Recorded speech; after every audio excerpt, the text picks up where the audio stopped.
Now, live on the fabulous interweb. PTR Radio. This is PTR Radio with Colin. When I cut grass, I listen to the Colin show. I mean, just because when I cut grass, I know what they're saying, but plus I'm not missing that much. PTR Radio.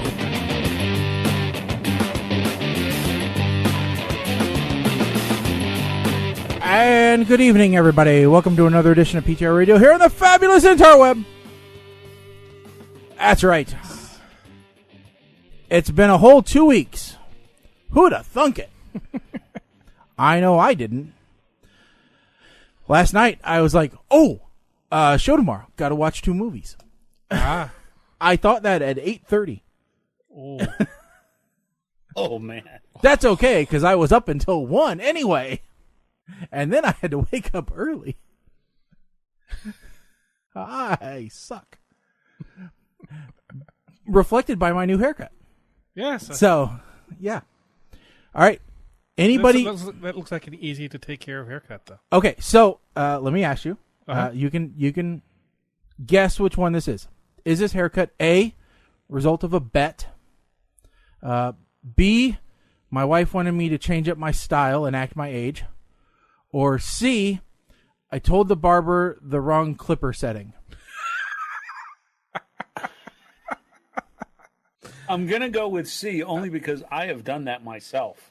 I want to guess. I have never done clippers, but I'm going to guess C. Yes, it was. Yes, it was. What number did you tell him? I told him, I think last time we went with a 3 on the sides and a 4 on top. And he goes, really? I'm like, yeah, I think so. Okay. You should question me more when I say that. You're the professional. I am the idiot sitting in the chair paying you money to do your job. The funny part is I always get number 1 on the sides in the back when I get my haircut. Mm-hmm. And I tell him just a ½ inch on top. Leave a ½ inch. Mm-hmm. And the one time I did go in, I thought I knew what I was talking about. And I said, 1 on the sides, 4 on the top. Yeah. Could have been a 7 because apparently the numbers are not consistent across clipper brands. Mm-hmm. Yeah. Don't even get me started on the animal side of clippers because number 10, which would be relatively long for us, number 10 is like right down to the skin on a dog. So it looked worse. I'll do this. So it looked a lot worse than what this is, which I think looks bad. My wife said, "Oh no, you look dapper." I'm like, I look like a dog with mange is what I look like. All right. Because I have bald spots, which means I have hair spots, which means it looks patchy. All right. At least to some degree, right? Especially when I'm looking down, it's really noticeable. But it did look worse than this. And then he turned the chair around and he goes, "That's shorter than you thought it would be on top, isn't it?" And I said, yeah. Any recommendations? And he goes, "Well, I think we could go shorter on the sides and maybe it wouldn't look so out of place." Okay, let's go even shorter. Because the last time I had hair this short, I was under 1, So yeah, so that's what, and this is like a week's worth of growth on this. It was much worse. Yeah. It was much, much worse to where the point of I wore hats inside. I wore my cabbie hat to work for 2 days and didn't take it off. Depending how good the hat looks, people don't notice nowadays. Yeah. So it's just your style. I wear this hat. I used to wear a hat. So I used to wear a hat all the time. So yeah. I will say this though. It's kind of growing on me a little bit. I do the short sides I do like. Okay? I really do like the short sides. Fezes are cool. Yeah. It's just the top that bugs me. Yeah. And I'm like, okay, I have 2 choices.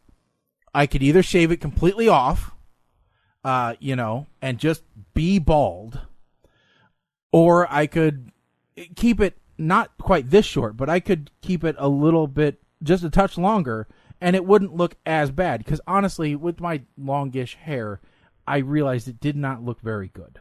It looked like a comb over, like I was attempting a comb over, even though consciously I was not doing that. Yes. I was just styling my hair the way I'd always styled my hair for my entire life.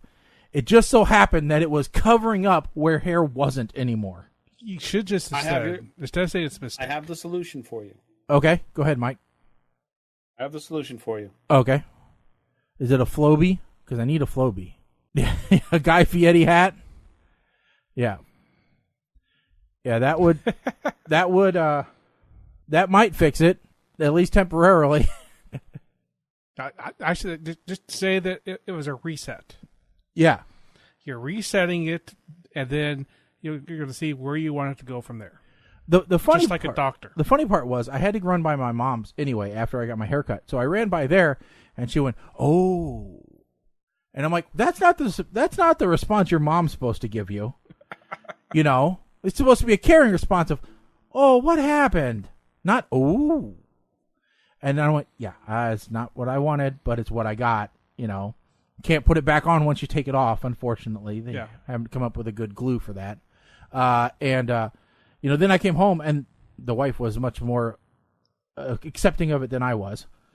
So, but hey, it is what it is. So, yeah. See, for me, I mean, I very rarely get my hair cut. I like it's time to get it cut. But for years, the same woman cut my hair. Like I don't know, must have been 12 years of her cutting my hair. Yeah. And then for various reasons, one of them being she retired. I stopped having her cut my hair. And then, so for years it was, I want a haircut, she cuts my hair, that's it. Yeah. Now I'm trying to tell people what I want done to my hair. And I'm just like, I just want a haircut. And that's kind of what happened to me. I had an old Chinese lady that used to cut my hair, Sue. And, you know, I just go in and Sue does it. I don't even have to tell her anything. She just knows how I want it. The wife really liked the way that she cut my hair. She was very happy with it. And, you know, and it was relatively cheap. It was, you know, now, well, Sue died. So I have to find a new place to get my hair cut. And, you know, it's difficult. It's like doctors. Yeah. It's just like primary care doctors, okay? It is such a hassle when your doctor retires. Oh, wait a minute.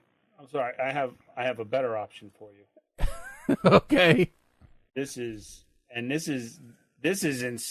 styling, bro. This is styling. All right, let's see here. To bring it up because Slack didn't want to do a picture. Oh no, I don't think so. This is Nick Cannon, right here, man. No, I'm not. Yeah, that might be Nick Cannon's. I'm not doing that. No, I'm not even putting that on the screen. Not doing that. We're here on The Masked Singer. I hate how I love that show. I'm embarrassed to admit that I love that show. But I cringed every time he said that word because it's like he added an extra G. Singer. Singer. The Masked Singer. No. And since Shaggy won't put it up, I put up the Nick Cannon turban. Yeah. That... So we probably need to talk about what we did before the previous show that we forgot to talk about. Yeah, we didn't. Colin and I had another field trip. Yes. We liked. Yes, you guys did. It's a good field trip. And it got me to thinking about our other bigger, longer field trip, actually, which I got some, we may have to do some discussion about that one. You know, our trip to go see Mike is the bigger, longer field trip. But Colin and I went to go see Lewis Black the Sunday before our last show. Yeah. Yeah, to be honest with you guys, I thought he was dead already. I thought for sure that man had a heart attack by now. Well, you know, he is the same as he's always been. You know, nothing is ever going to really change with Lou. He's 70 years old, so it wouldn't surprise me if sometime he does have an aneurysm. But it was a good show. Now, I will say the opener, I don't think I mentioned this on the show. The opener I thought was not very good. Yeah. His opening act, I was hoping, I'm like, oh, please let it be Kathleen Madigan. They travel together a lot. It would be so awesome if it was Kathleen Madigan. This would be my one of my greatest achievements ever if it was Kathleen Madigan and then Lewis Black. But it wasn't. No. We did get a mention of Kathleen Madigan. Yes. But it wasn't. It was basically the guy that runs his web stream that came out and opened for him. Because I heard the voices and they were exactly the same. Who came out and did essentially repeated material. All right. I had heard those jokes from other comedians before. Honestly, a little bit better told. He did a good job on setup, and if you weren't familiar with the jokes, you probably believed them. And they, it's not like they weren't good jokes. They just, I knew them, so they weren't terribly hilarious. Yeah. There was a couple of things in there that I don't know if they were recycled or if they were actually his, but they were fewer and further between. So, just not my favorite opening act. No, it's like the equivalent of if he had a black comedian came out and then start doing jokes about Jell-O pudding pops. Yeah, pretty much. When we went and saw Jerry Seinfeld, I thought I liked his opener better than Lou's. And it's weird because, like, if you're going to have a bad opener, okay, just have a local guy. At least then it'll have home field advantage. And there's lots of good local guys. It's funny because friends of mine went to see Kevin James. What'd you say? I can't hear you, Mike. I'm sorry. I still can't hear you. What'd you do? Did you mute yourself again? Because nothing changed here. No. He was quieter earlier when he first was showing us the hats. And then he's gone completely. How did that happen? I can say that for sure. I did not see Shaggy touch anything, jiggle anything, click Neither anything. did I. Oh. Say something, Mike. Test 1 2. Test 1 2. How is that? Oh, I do see your audio coming through here. It's weird though that I'm not hearing it. Mama Blair, are you hearing me? Say something one more time. Check 1 2. Test 1 2. 1 2. And it's going out the stream, but we don't hear it. Oh, well, that'd be okay if it's on the. Well, okay. Mama Blair says she can hear me. I don't know. I don't know what the heck just happened there, Mike. I can't. Hold on. Colin's making sure that he can actually hear you on the stream, so just keep talking. I just listened. I know I can hear. Nope. I just heard myself through. All right, that's. Don't know why.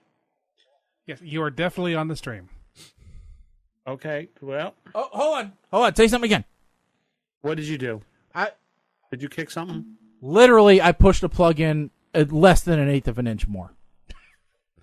Well, any amount the plug goes in is all right. Is good. There we go. So as I started to say. All right. Sorry about that. Friend, you're like, what did you do? I'm like, dude, I'm sitting here touching my mouse. That's it. And that's not a euphemism either. Friends of mine they went to see Kevin James. Yeah. King of Queens. And his brother, who played his cousin Danny on the show, was his opening act. And supposedly his brother is funnier at stand-up than Kevin is. Really? Huh. And people thought that his brother was a lot more personable, actually like interacted with the audience, whereas Kevin was like just there to, hey, I'm Kevin, I'm going to do my thing and don't anybody touch me or talk to me or nothing. That's weird because I saw a Kevin James stand-up act and it was good. But, I mean, that's a produced thing, polished. Doing it live in front of somebody completely different. Like, as an example, Town Square Media, a big radio conglomerate, they've got, stations all over the country. They got hit with cryptoware about 2 weeks ago, actually. I think it was on the Monday that we recorded. So their stations, they had like 20 stations that went down hard. Ooh. Okay? So they had no music on their computers. They had no automation software. They had no spots, no jingles, no nothing. The only thing that they could do was go on the air live. So, it wasn't a problem as much for some of the talk shows, which were used to talking, all right, nonstop. But you throw in like a top 40 radio morning show who's used to 2 minutes of happy chat and then 15 minutes worth of songs. Oh, they had problems. But even the official talk radio shows, it was interesting because one of them is the Free Beer and Hot Wing show that I listened to. All right. They had to do what we do every show. All right. No breaks, no easy transitions because, it's easy to use a commercial break as a transition from one topic to the other. But whereas, we 2 hours plus on a show where we used to take a mid break. We don't do that anymore. And, we just have to keep going. And it's just us three. They have 5 people to keep the conversation going and to keep everything active, right?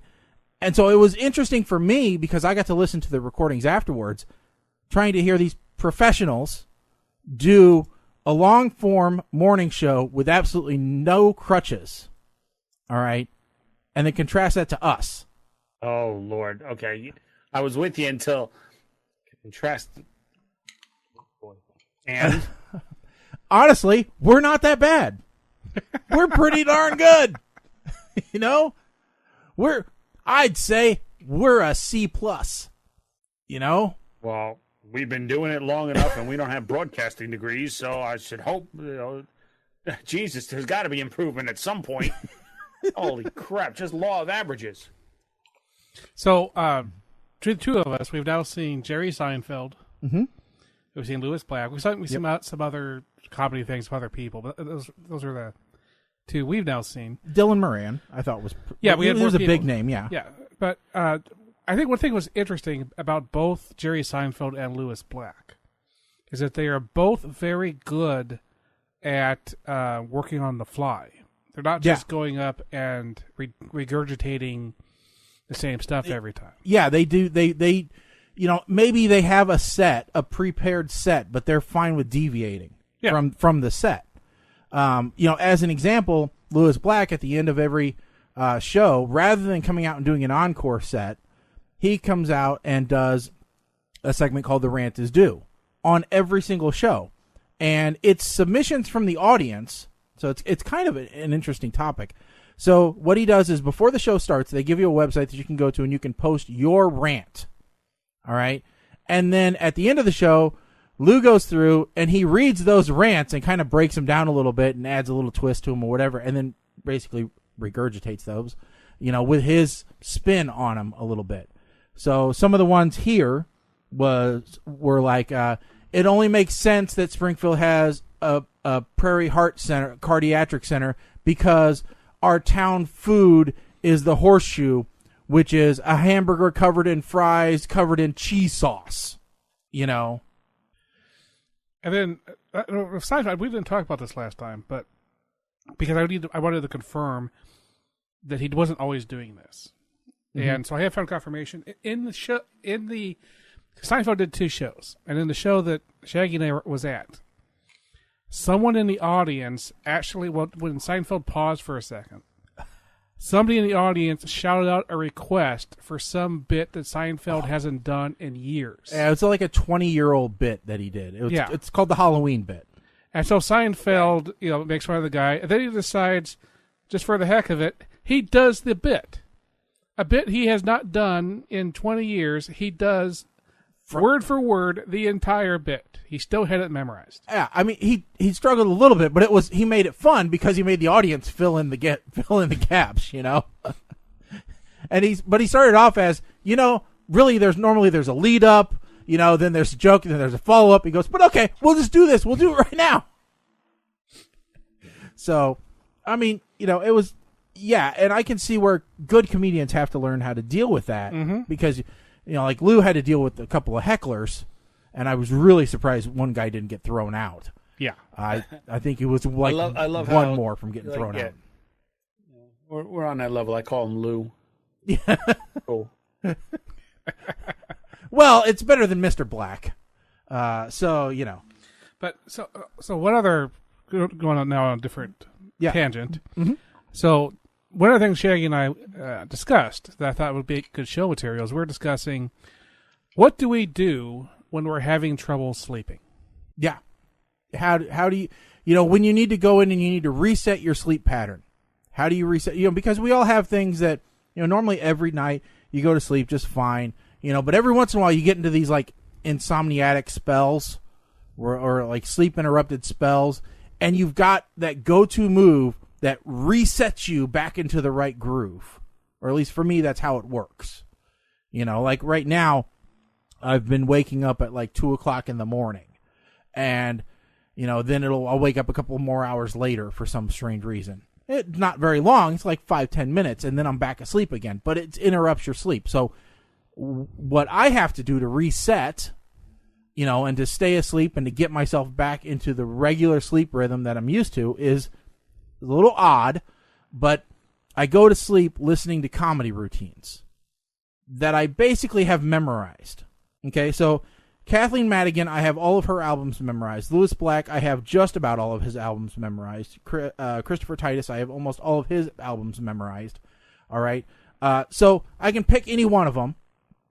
And if I go to sleep with that, it's about an hour and a half long sets is what most of those are. Mm-hmm. And for some reason, and I also have to sleep by myself. It's a night away from the marital bedroom because I need an absolutely dark room. I need that just playing on my phone. I can't sleep with headphones in, and that's what I need. And with doing that, within 1, maybe 2 nights at the most, I'm reset and I'm good to go, and I'm okay for a while again. And I would say that would not work for me because if I have something I'm listening to that I already know by heart, then my brain is just going to get in the groove of that. It's going to expect everything there. I've been using this podcast called Sleep With Me, with which turns out is not a swingers podcast. No, it's not. As a podcast to help you go to sleep. And I first heard about it on NPR when I was driving to work one day. And I find that extremely good at getting you to sleep. And what was interesting was he mentioned that, and I said, "Oh, is that the one that Matthew McConaughey is on?" Because it turns out Matthew McConaughey did a reading for a similar app. Mm-hmm. Basically reads you nonsense bedtime stories to go to sleep. And I said, it's sort of, but it's not nearly as good. So Mike, what's your reset or your go-to sleep, formula? Drugs and alcohol. All right.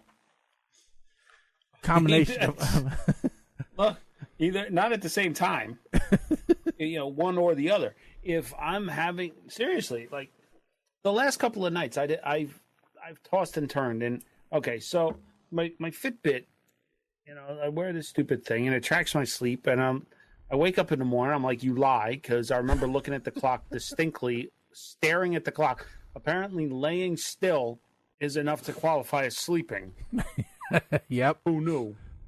So that's okay. I found all kinds of movements that qualify as walking with my Tick Watch. So well, yeah. Woo! Putting in 10,000 steps is easy. Yeah, just try just holding a sawzall or a hammer drill. Yeah, for a little bit. Airing. I was doing airing up a bicycle in pump the backyard.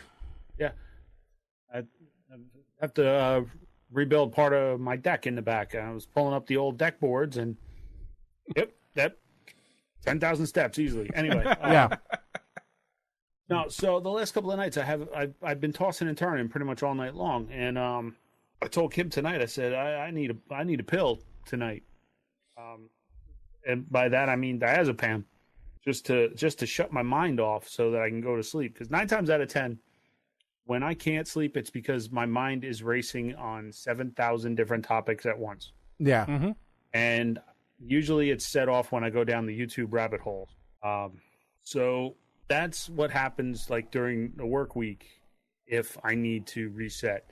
If I get to Saturday and I know I'm going to have to, I'm still having trouble sleeping, I'm going to get fish naked. I'm going to have a couple of shots of tequila or something, and that usually does the trick. So yeah, I as sad as it sounds, drugs and alcohol, man, those are my choices.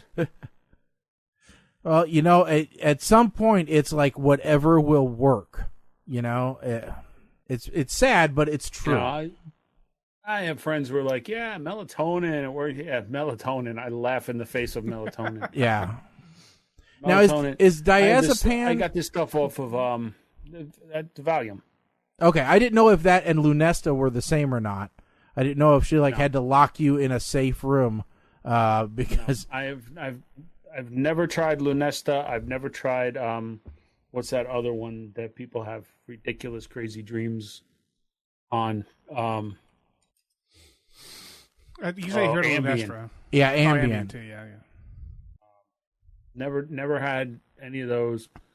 You guys are talking about like the comedy routines, and I guess that's kind of every night for me though, because Kim and I fall asleep with the TV on, with the sleep timer, watching TV Land, and it's all reruns of shows that we have seen every single episode.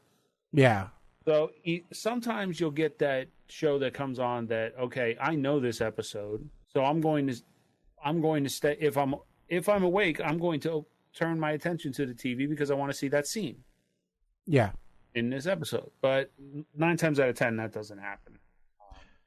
See, and my wife, recently especially has started to turn the TV off when it gets late. So that's nice because she used to be a TV sleeper. But it was like Hallmark mysteries or, Hallmark Christmas shows. And I'm like, those are the hardest things to actually look away from, Mm-hmm. Yeah. And the light from the TV doesn't help. Oh, yeah, because it's always Christmas. So it's always stupid bright. Well, and this is when I would get mad. Like TV Land, okay, so for the longest time, it was George Lopez and then Everybody Loves Raymond, I think. Then they bumped George Lopez, put Everybody Loves Raymond, King of Queens. Then they had Mom in the mix. Mm-hmm. Then they had now it's what? Everybody Loves Raymond, Big Bang Theory, then King of Queens. Every once in a while they'll throw in that special show like Teachers or some crap that I don't care and don't want to see, or Younger, or get off my TV. Mm-hmm. When I would get home from hockey at 2 a.m., the Goldbergs would be on. But they'd screw us up. Oh, Friends for the longest time. Friends was one of the shows. I could tell you every episode of Friends, front to back, every line, who said it, where it took place. That's all like every season. And they change it up. It's like screwing up that's like the clock's changing. It's screwing up the sleep schedule. Mm-hmm. So, it's just... I mean, everybody's got their own little thing that resets. I'm going to see if I get this on my microphone here. Yeah. Requiem for a Dream, Happy Gilmore. It looks like he's in a couple movies coming out soon. Law and Order, you've probably seen him on. Again, I get him mixed up with Joe Piscopo, but that's only because it's because it's me.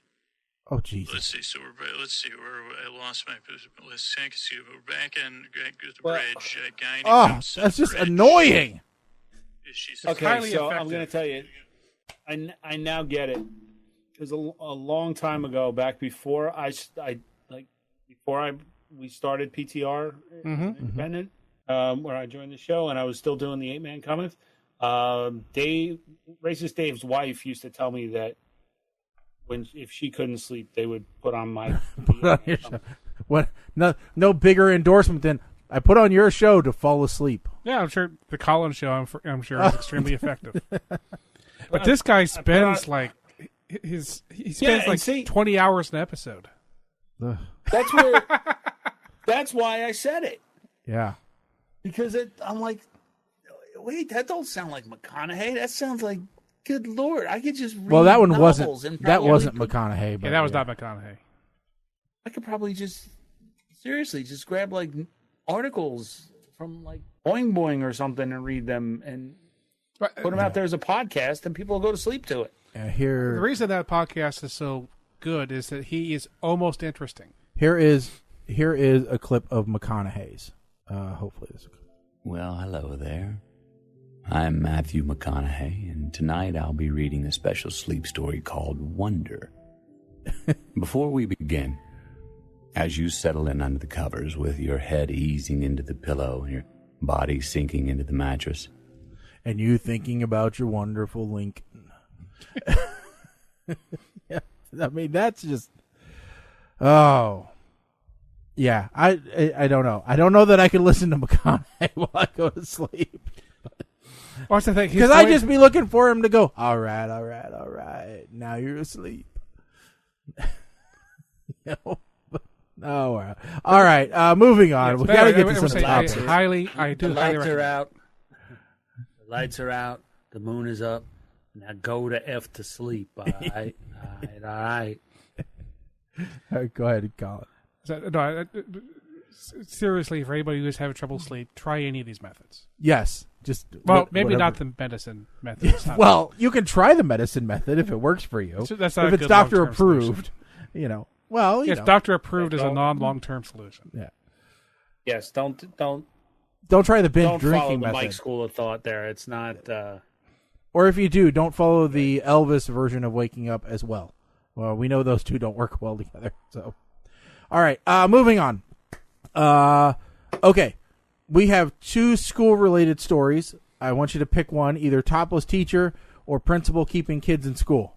I'd like to just interject something before we move on. Uh-huh. Because I can do this since Shaggy will not rip his hair out. Yep. Right after the show last week, Netflix officially announced that The Umbrella Academy was renewed for a second season. Yeah. Yeah, they did. I am disappointed.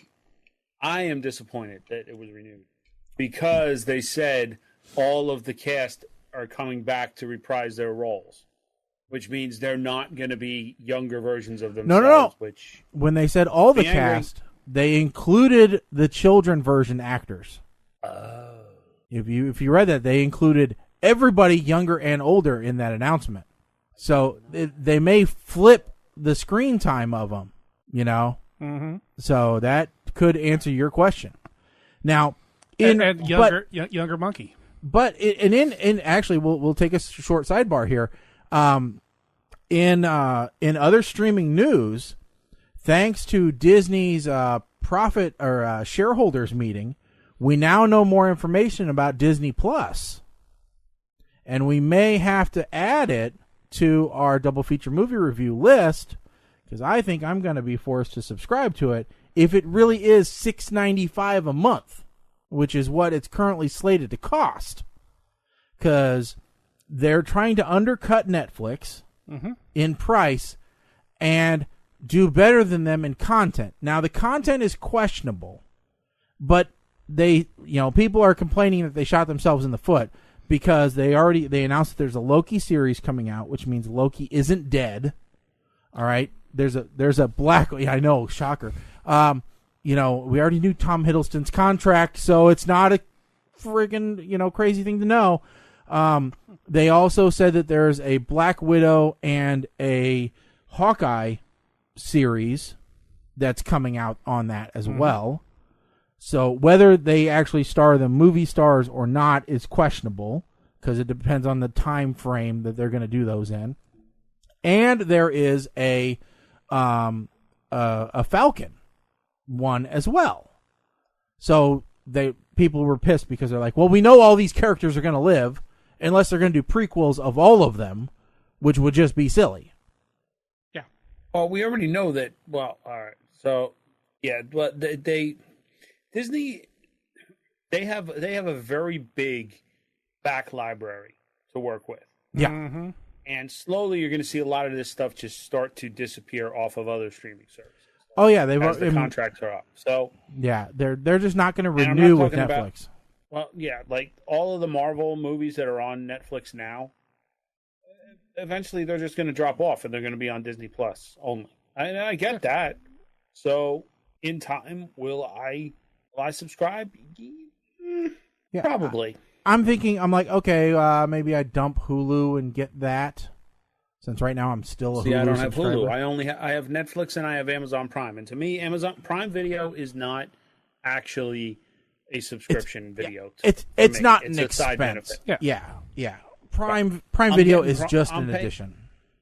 Yeah, I'm paying for Prime. I'm getting the video as a perk. That's the way I look at that one. Now the only thing that's going to change that is if they do if they neuter it like they did Prime Music. Where they say, oh, well, only some videos are available for regular Prime subscribers, and if you want more, then you have to be a Prime Plus movie subscriber type thing, Yeah. But I don't know that right now they don't have the catalog to really do that in the first place. So I don't know that they do that anyway. I think they're just starting to get to the realm where they have originals that they could start doing. Yeah. But honestly, I don't think they will. No, I don't think they're going to do that. One of their biggest, although we did hear a little bit of news about Amazon, we'll just do a streaming break here shortly. Mm-hmm. The Grand Tour, which is their big, the guys from Top Gear. I know Mike hates that show. They were signed for 3 seasons. Uh-huh. They just wrapped up their 3rd season, and it's been announced that they are at least going to do 2 more seasons in a different format. Yeah, just specials. Yeah, it's just going to be specials. There'll be no studio. There's no more tent. So that it's just special format. So the guys wanted to do something different. Amazon still wanted to have them around. So this was a way for them to basically make more money. It was obvious the fans were tired of the tent. But they barely even did the tent in the 3rd season. I haven't watched any of the 3rd season yet. So the only thing they did at the tent was Conversation Street, but there is no celebrity showing up doing anything. Well, that was getting boring, and exactly. and the track really didn't add anything to the show, in my opinion, during the 2nd season even. So yeah, although the driver they had actually even showed up at a couple of the episodes in regular stuff. So just real quick, I have the full list of all the shows. Oh, great. New shows that are going to be on Disney+. The Mandalorian, which will be the first live-action Star Wars TV series. Let's see. An untitled Cassian Andor series. So that's the spy from Rogue One. So this will be a pre-Rogue One series. And Alan Tudyk will be reprising his role as the voice of the droid. So, hey, the best part of that... they basically said they're going to scrap all the ideas for the Star Wars movies at this point, and they're going to concentrate on television. So the only thing you're going to get Star Wars, if you're a Star Wars guy, is TV. And the finale of Star Wars, The Clone Wars, one more season of that will be there. For Marvel, we'll have The Falcon and Winter Soldier, WandaVision, The Scarlet Witch, and Vision, Loki, and Marvel's What If, which is... that's a comic series where weird things are like, what if Peggy Carter got the super serum, not Steve Rogers? And then there's some Monsters at Work, which is a Monsters Incorporated TV series. Lamp Life, which is an animated film about what Lil Bo Peep was between Toy Story 2 and upcoming Toy Story 4. Forky Asks a Question, another Toy Story 4 thing. A collection of new Pixar shorts called Spark Shorts. This one I will not watch. Lady and the Tramp, a live-action remake of the classic dog romance. That's a movie, not a series. Yeah. There's quite a few things that I've heard so far that I have no interest in seeing. Yeah. Really, the Marvel series are the only things that sound interesting, and mostly that's because Netflix is killing off the DC series. And then a bunch of other movies. They're going to do High School Musical, the series. High School Musical, the series. Yes. Oh, and then we're going to have a movie of that, so it'll be High School Musical, the series, the movie. And then there's a bunch of movies here that we may have to have. Yes. So here's a Christmas movie we can do. It's called Noel. With Bill Hader playing Nick Kringle, the next person in line to become Santa Claus. With his younger sister, Noelle, played by Anna Kendrick. Well, maybe. There's a Phineas and Ferb movie.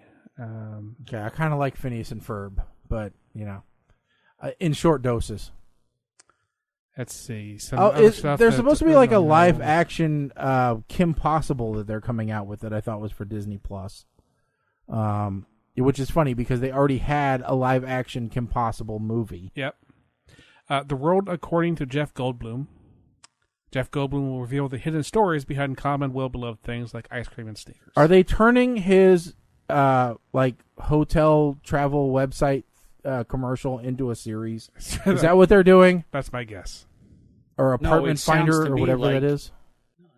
Honestly, it sounds to me like he's muscling in on Carlton's gig on How It's Made, or is Carlton the new host of How It's Made? Yeah. What's the candy one? No, the Unwrapped. Oh yeah, Unwrapped. Unwrapped. What? That's it. What? They got rid of Mark Summers? No, he produces it. He hasn't been in it for years. Oh. But here's the thing. When it comes to soaps, Disney Plus, Disney Plus will be a success, even if they didn't have Star Wars and all their animated show, all the Disney movies and Marvel shows and Star Wars. People will pay for Disney Plus for one very important reason. Why? Because they'll have all the Simpsons. And if there's one thing that's been learned over the last couple of years, people still But will they have Friends? Because that's all that matters, as Netflix has shown us. Exactly. Disney Plus is the Simpsons network. Netflix is the Friends network. There you go. That's all you need. Actually, Netflix or Friends is actually owned by Warner Media. Yeah. So Netflix only temporarily has it. Yeah, they keep paying for it. That's a storyline every year.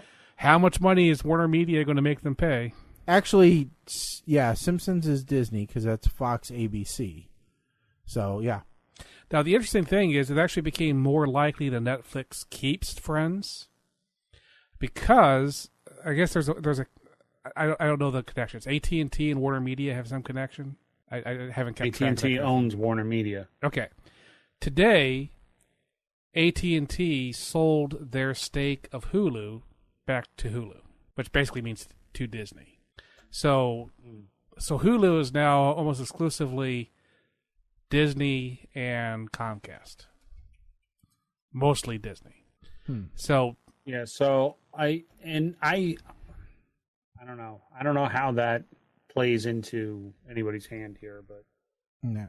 I think what's going to be is that ABC, as a Disney property, shows will basically be on Hulu, as separated from Disney Plus, where everything else will be. Yeah. So if you want Family Matters, you still need Hulu. Yeah. All right. Hulu. So back to my question. All right. Do we want? And by the way, I'm not sharing this because it was a typo, but Gilbert hears the dogs and is saying hi. Okay. There was a typo that could have gotten the Humane Society involved, so we'll go view it later. Right. I think we need to talk. We need to talk about the middle school teacher. Okay. So the selfie teacher, because I think there are some interesting points. There are some interesting points in this story that I think do require a little bit of discussion. So this is a story from a couple weeks ago. Middle school teacher says she was fired over topless selfie sent to boyfriend. Now, the way that this comes down is that a topless selfie of her that she had sent to a boyfriend who happens to also be a teacher in the same school district somehow got disseminated to a few of the children in the school. And so the school put her on temporary leave, and now they have terminated her because she can no longer effectively be a role model for the children. So her position on this, she is suing the school for $3 million through her attorney, John Ray, because she's saying this was an improper termination because she has evaluations from 2017 saying that she was an outstanding, highly effective teacher who was genuinely dedicated to her students and that she did nothing wrong. And so the one thing that's disgusting in this story, all right, is that every instance of the story I have read, they have reposted the picture. Granted, it has been pixelized, but why is that needed? We don't need to see the picture. We can take her account and the school board's account for it. We don't need you to further degrade this woman by proliferating this picture out there. All right? That doesn't need to be done. All right? So that's point number one that I have wrong with the coverage of this story. All right? That's like, plastering the face of a rape victim on a story about him. All right? That's just wrong. All right? Two, so in the state that she lives in, it is not illegal to be topless as a woman, okay? It's not against the law. And that was what this photo was. She was topless. She wasn't bottomless. She was topless. Point number two is she didn't send this picture to a student. It was gotten through somewhere else. We don't have and she's not outing the ex-boyfriend to the media, so we don't know the name. And it was not posted to, say, Facebook, right? Which you could say is a controlled public set. This was the equivalent of having a Polaroid and giving it to someone. Okay, this was the digital equivalent of that. Yeah. So that it was intended for one person who she was in a consensual relationship with. Yeah. Now, according to what we know, there's nothing happening to the person who received this picture in the first place, who somehow lost control of it. Yeah. All right? Because it's highly unlikely that she let it out herself. I mean, there were only two people involved in this transaction, her and him, and I doubt that she let it out. Or if she did, this lawsuit goes nowhere fast. But, so, I mean, but the point is, she does have a claim to a degree because it's not illegal in the state that they live for a woman to be topless in public. So why would it be illegal for a topless photo to be passed around? She's not breaking any laws. There is no obscenity charge being lodged against her. There's no, corruption of a minor charge. There's no charges being levied against her, period. It would be different if there was actual police charges being prosecuted here, but there's not. The school board is merely saying, because a picture of you that somehow got out is circulating, you're at fault. And what is discouraging to me are the comments on the story. Okay? Because the comments show zero compassion. All right? Now, in this day and age, it is not unheard of to sext the person you are in a relationship with. Okay? That is, whether you are boyfriend, girlfriend, or married, it's not an uncommon practice. All right? And we understand, I would say most people, there is a consensus between the two parties, an understanding that is a private exchange. All right? Now, Mike, let me ask you a question. Have you ever sexted your wife? Not necessarily a photo, but have you ever had naughty talk over text? Not with my wife, no. But have you had it with any previous? Yes. Okay. Because I have. 100% I have. And, Colin, have you ever had naughty chat with no. a woman? No? Okay. I kind of knew the answer to that, but I was just hoping that maybe you were going to surprise me and going, yeah, my wiener's on a website somewhere. And, Mike and I, for some reason, we're going to start, we were going to be investigators in 2 seconons. Don't bring me into this. I'm not investigating nothing. If it's out there, that's all I need to know. So I'll take your damn word for it. Thank you.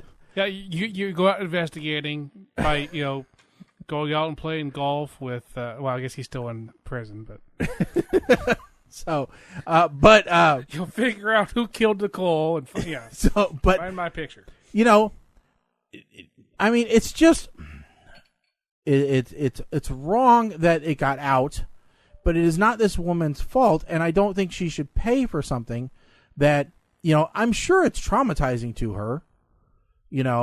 I can't imagine that it wouldn't be. But it's not like this is different than the teachers who used to be porn actresses or do nude photo shoots. Are you guys in agreement with me on that? That this is a different scenario entirely? I was looking for a chart of how strong teachers' unions are by state. And New York teachers' unions are supposed to be Tier 1, the absolute strongest unions for teachers. So I'm just wondering, how the heck did the union let this teacher get fired? And that is exactly where I was going to try and find out. I didn't think to look up how strong unions are. I was looking up if there was a teachers union. And I'm kind of in agreement. Like, I have not seen any statement from the teachers union on this one way or another. The only thing I can think of is if the contract had some kind of morality clause. Well, and I can understand that. Even then, I'm kind of with you that this was not, it's not like she was posting these pictures out there for the whole world to see. I mean, we've seen teachers get fired for posting bikini pics on their Facebook page. Right. From when they were on vacation, or posting pics of them out drinking on their Facebook page. So there could be some kind of morality type clause. Well, yeah, but to some degree, I understand the posting of bikini pics or posting of drinking pics or whatever, because you're doing that. You're in control of that transaction. This is somebody broke into your house and stole a photo album and is posting it up. There's a difference. Here's the thing, though. I didn't find anything up front of the union making a statement either way on this. There was one statement. One of the stories said the representative of the teachers union said that it was unclear if the picture was actually of her, which is a completely useless thing. All right, let me just tell you, the pictures of her.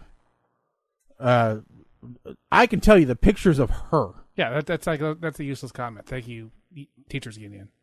Yeah, but there is a point made in the article, right, wrong, or indifferent, that how can she now stand in front of a classroom and effectively teach these boys who can just pull out their phone and look at this picture? Okay, but there are now laws on the books about revenge porn. Okay? Well, yes, that's the other question. Why is she not outing this teacher? Well, I was going down this train of thought. There are now laws on the books about revenge porn, where we prosecute the person that posted the revenge porn. Okay? So are we now saying, with this type of a ruling, that it's not just the person that did the offense, but it's the victim that should be blamed too? Because that's what this is saying by saying she has zero respect and she cannot command any respect. That's what they're saying by saying that statement. That she can't sit in front of these people and have any sense of order or discipline with this out there. You're saying, okay, if this happens to another girl down the line, they're branded with the same scarlet letter that she is, when it wasn't their fault. And you can say, well, it's their fault because they sent the picture, but who of us has never screwed up or done something that was young and juvenile? I mean, come on. Yep. We just happen to have done it before the age of cell phones. But I guarantee half the people commenting in this thread, if cell phones and the internet had been around, their butt from mooning people would have been on the internet in a second. So that's the problem for me. Yeah, I would say my guess is the other teacher probably still had the picture on his phone. He probably left his phone unlocked as some students were looking through the phone, found the picture, they sent it to themselves. I'm sure that's probably what happened. And so it's really no fault of hers, right? No fault of his, to a lesser degree, though, because really that is a boneheaded move.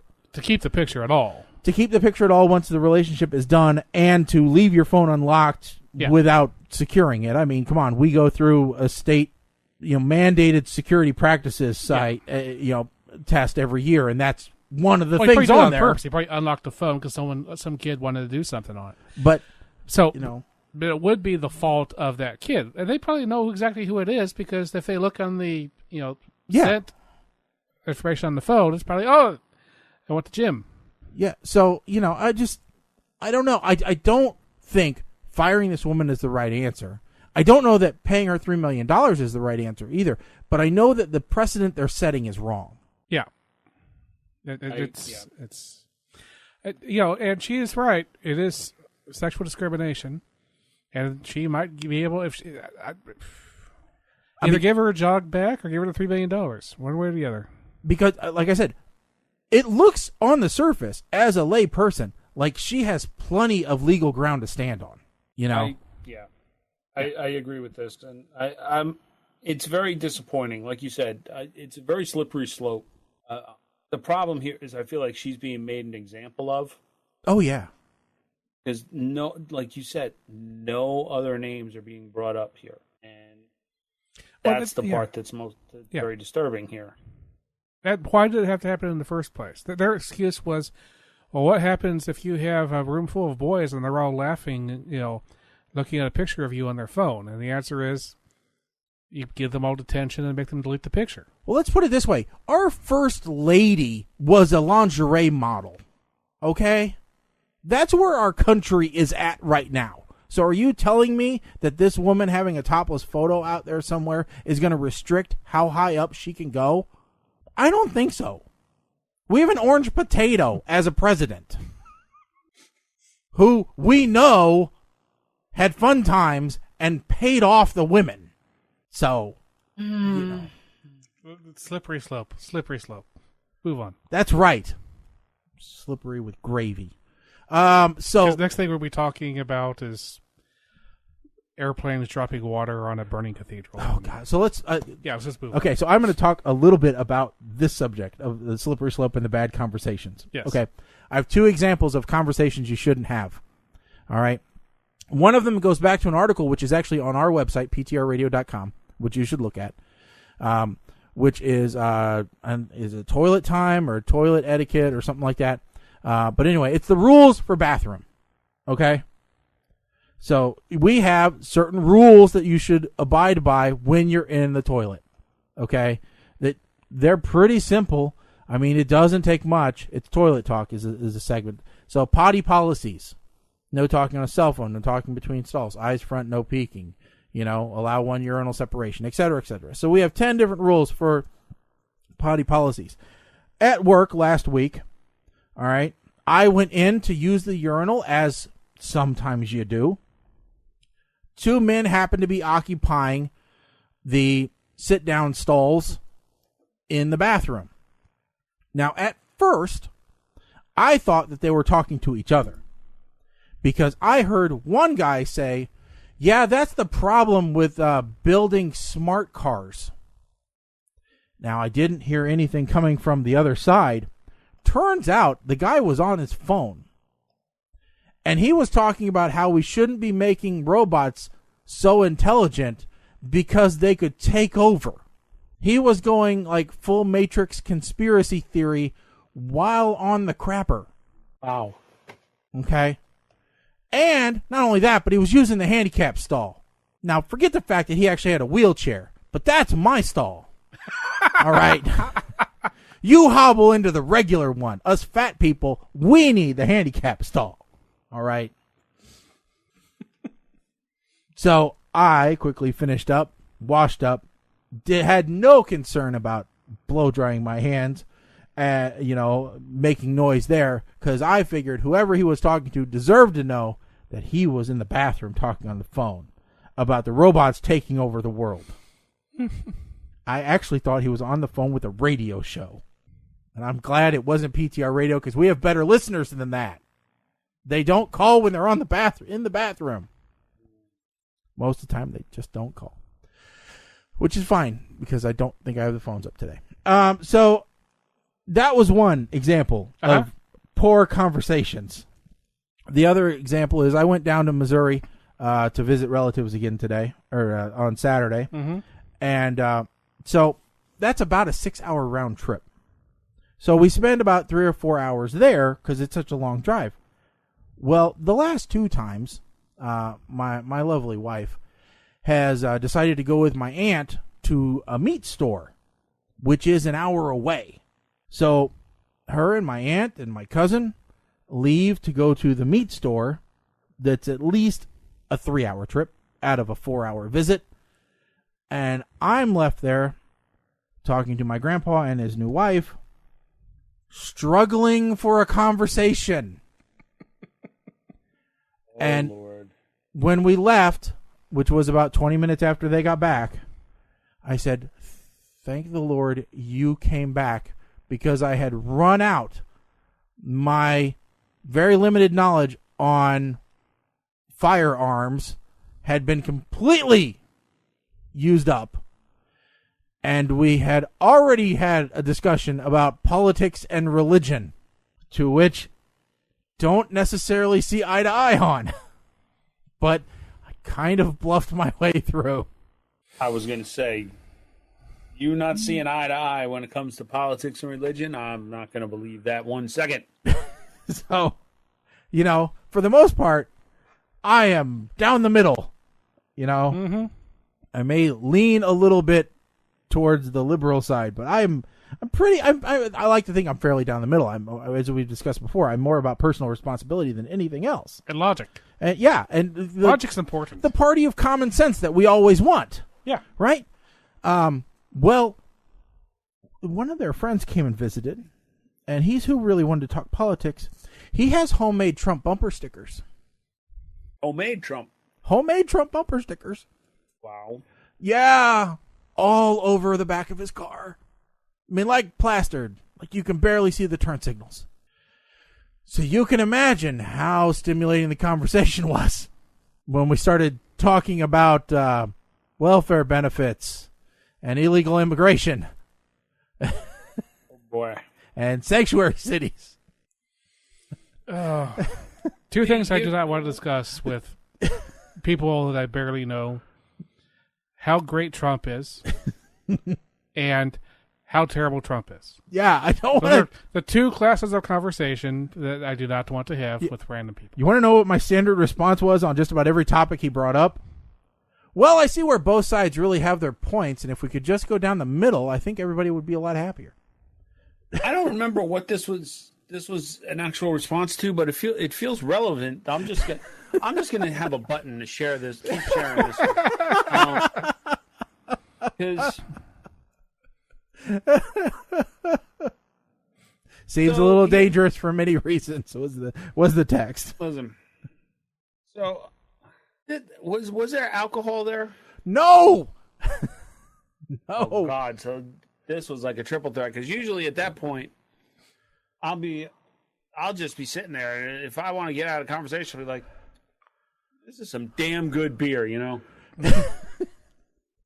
And what sucked was they really know how to make their beer satisfactory, don't they?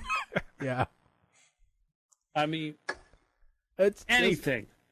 The TV wasn't on. Nothing. It was just dead silence and conversation. Did you know that the human head weighs 8 pounds? I'm gonna bring flashcards next time with me. Just random facts. So I have a handful of lines that I will throw out there just to purposely make conversation uncomfortable when I don't want to discuss things with people, or I don't want to talk to people. The people. I'll just turn to them out of nowhere. My power is beyond your understanding. So there's a related thing. I wanted a little bit of stuff today stories. It kind of goes along the same things. Uh-huh. So today in France, Notre Dame burned. Which I made the joke, and I guess it wasn't a good one. I said, "Oh, the cathedral, Notre Dame Cathedral, has smoke coming out of it. They must be electing a new pope." That's better. I thought it was funny. There were a bunch. See, the problem is there was a bunch of Twitter jokes that were just terrible. When that thing's burning and people might be dying, and your joke's okay. Yeah. Some of the jokes, but my favorite one though is the kind where someone goes up and goes, "They don't have a sprinkler system. They must be spending too much money on those sexual abuse cases to pay for the sprinkler system." Which other people have to kind of kill the joke and go, "Yeah, that's actually owned by the French government, not the Catholic Church, so no." But here's I'm just posted something up on. Oh yeah, it showed up right below Mike's article of everything you need to know about dolphin clitorises. Yeah, so I'm seeing all this. Yeah, I don't know where that came from, by the way. I don't know, but shouldn't it be that? Shouldn't it be clitori? Every media outlet I could. It popped up in my Twitter feed as an actual article from. Why I even follow Boing Boing anymore, I don't know, but that popped up, and I said, I'll be damned if I'm not going to use this somehow. I threw it on my Facebook page. You know what? Only my friends to see. And I said, because I know you all had questions, I'm just going to leave this here. You know what's funny? And that's all I said about it. It was in the currently trending on Yahoo on that day. It made their news rotator. And all I had to think of is, shouldn't it be clitori instead of clitorises?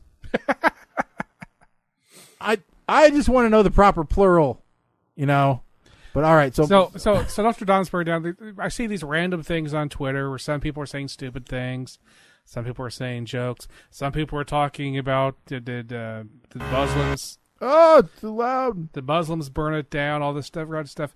And then this pops up from the Washington Examiner, which I don't know much about, but I'm assuming it has pictures of Karl Rove at the top of it, if it's bars.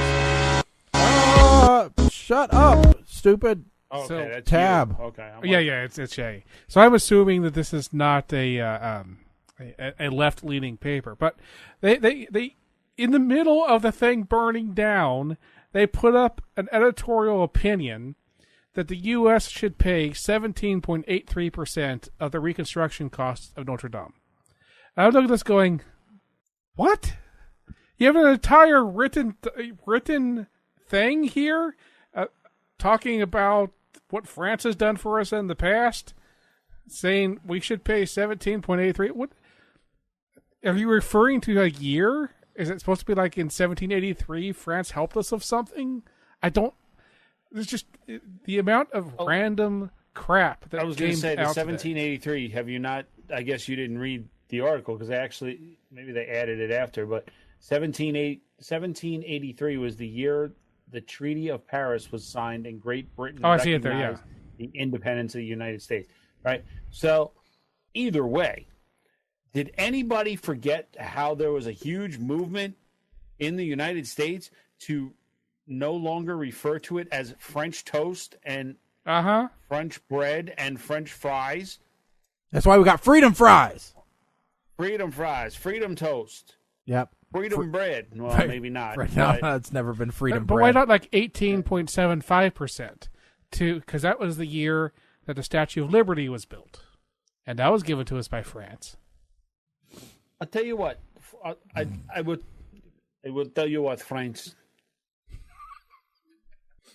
You may take the Statue of Liberty back as a present. You may go ahead and pawn it or sell it as raw material, scrap it to pay for Notre Dame. Well, we needed to put its hand up like this anyway. It shouldn't be welcoming people. We're building that wall. We need like a crossing guard at a school, with a little stop sign. If they took the Statue of Liberty and melted it down, they could build the wall with all of that steel. No, we don't. We're not going to do that. We're gonna do catapults of melted copper. How has AOC not thought of that one yet? Oh, what if we just recycled it? What are they paying for copper nowadays? That's what I'm saying. Yeah. Dude, people go in and into abandoned houses and strip all the pipes and wiring out I saw a great thing the other day. AT&T was running fiber in a neighborhood, and so they had this whole big reel of fiber on the ground, and they had taken a spray paint can and wrote "not copper on the side so that it didn't get stolen.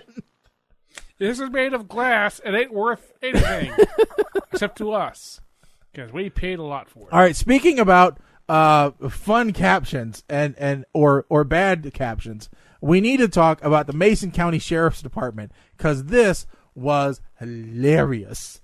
All right. So they had an escaped parolee, Christopher Taylor, who was wanted for cutting off his home confinement ankle bracelet. Now, the good news is he's been caught. All right. The bad news for him is that all the comments are still here from when they were looking for him. And because the county sheriff's department posted a picture of what this little guy looked like, and here he is. Okay? So they've got... Yeah, what? Am I seriously the only person that doesn't really get why this took off as such a viral thing?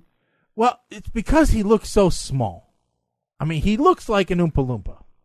He looks like an Oompa Loompa because he's wearing his pants around his knees. Well, and he's only 2 feet taller than the newel post. You're 18 years old. You don't know shit about shit. Pull up your pants. So, but what was great was some of the comments. Oompa Loompa doopity doo. I slipped my ankle bracelet. What you gonna do? I bet all these jokes would go right over his head. Thank you, commenters. I quit smoking cigarettes 9 days ago, and today I hate everything except this thread. He might be trying to turn himself in. They should walk around to the front of the desk and check there. Just shake a bottle of Gerber Puffs. He'll come back. That's why you don't take the baby gate off the porch. That's a good one.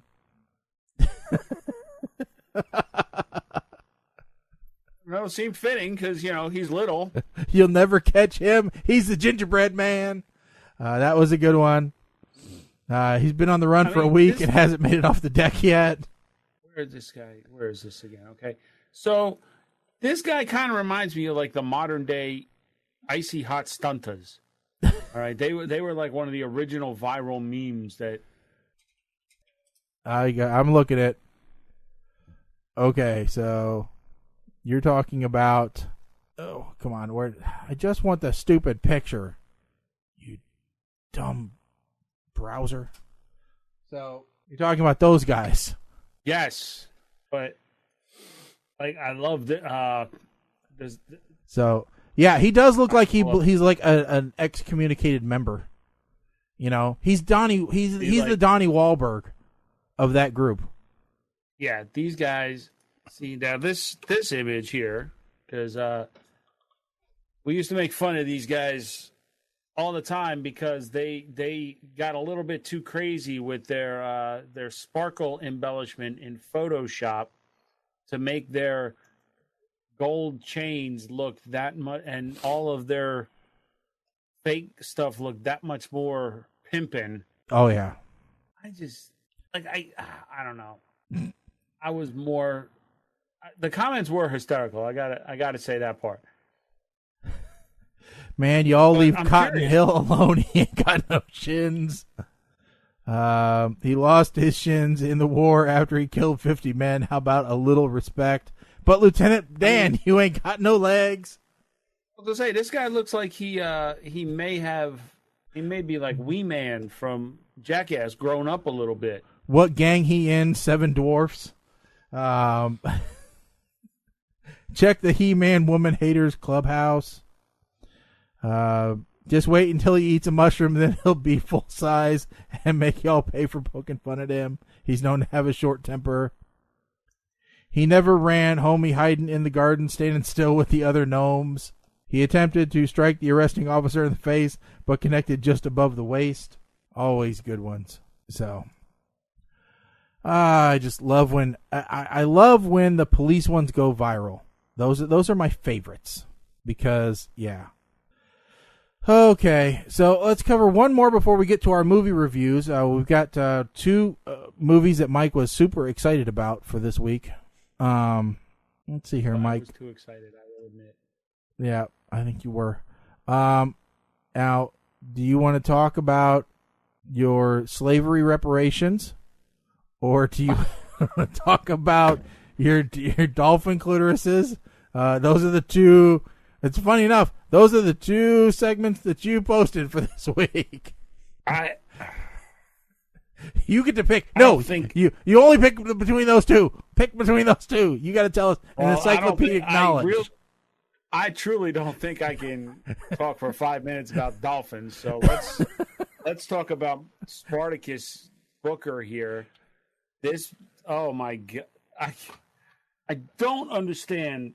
All right, first of all, the Democratic Party seems to have put forth, or some members of the Democratic Party seem to have put forth 100 candidates.